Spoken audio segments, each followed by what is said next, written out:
We're in Stoke-on-Trent for the start of stage 2 of the Ovo Energy Women's Tour, and ahead of the riders today, a tough 144 kilometres.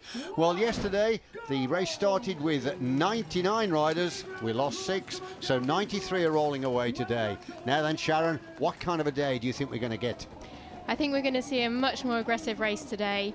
After they let Niewiadoma get such a big gap yesterday, the teams are going to want to try to isolate her, whereas WM3 are going to want to try to control the race. So I think today's going to be really exciting, much more aggressive, many attacks.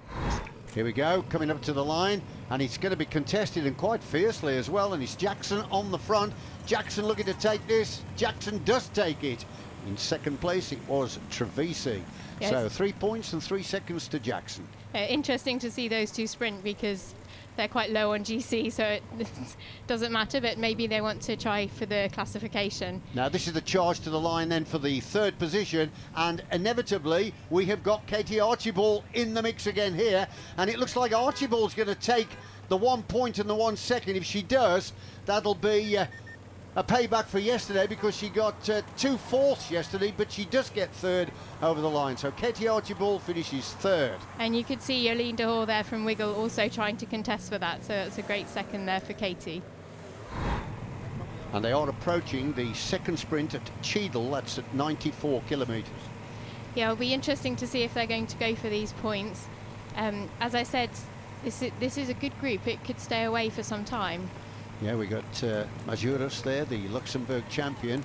She had a very good day yesterday, finishing third on the stage. I'm just wondering if she's going to put herself about here to try and get the 3 second bonus, because that would be very, very useful indeed. You can see the line ahead, and it is Mazuras that's making the move down the outside. And the rest, well, it doesn't seem as though they're going to be bothered. So Mazuras takes the 3 seconds on the line there, and that will mean now she's gone 1 second ahead of Marianne Vos in the overall standings.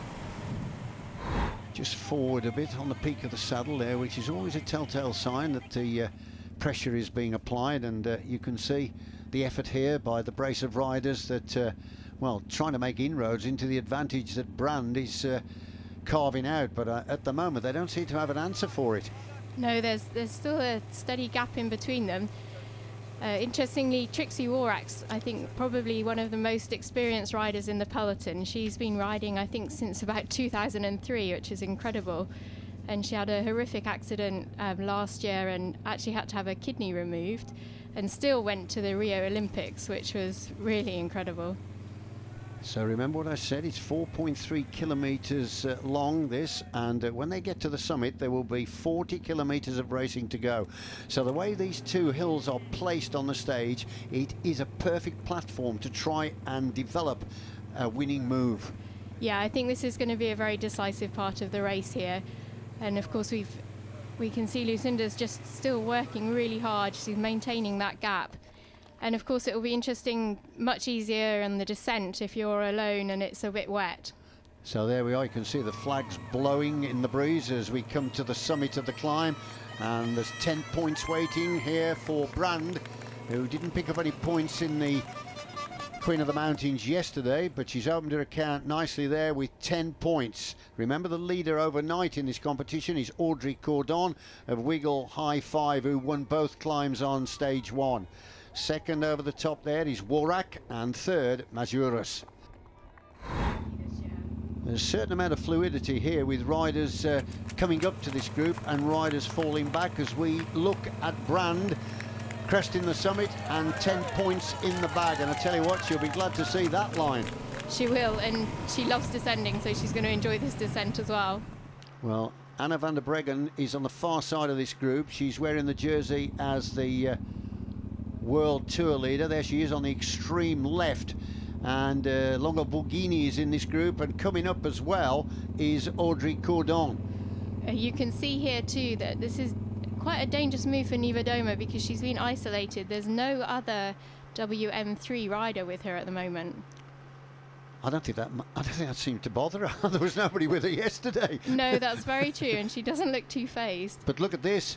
The whole group, despite the severity of this incline, has come back together as they now kick on for the line. They've sighted the line, and now this is a move for second place, and that looks like Audrey Cordon to me, that may well have taken it. Yes, because she's got the Queen of the Mountains jersey on, so Cordon has taken the 9 points at the top there. And now they really are going for it. And that's Ellen van Dijk on the front there. We saw her finish really well yesterday. And coming up on the outside, that's Amy Peters from Balls Dolmans, and she's taken the corner first. And it's Peters then that hits the front right on time. And Peters is going to swing round that left-hander, and she'll see the line and takes the stage. Peters takes it then from Anna Barnes, with Ellen van Dijk coming in third. Well, what a finish that was, but Peters timed that to perfection. Confirmation of the win for Amy Peters ahead of Hannah Barnes and Ellen van Dijk. Marianne Vos was fourth, just ahead of race leader Katarzyna Niewiadoma. So Amy Peters takes the win on stage 2 of the Women's Tour, just like she did last year. But there's no change of race leader. Katarzyna Niewiadoma retained the Obo Energy Green jersey. The Polish champion has 1 minute and 46 seconds lead over Marianne Vos and Hannah Barnes.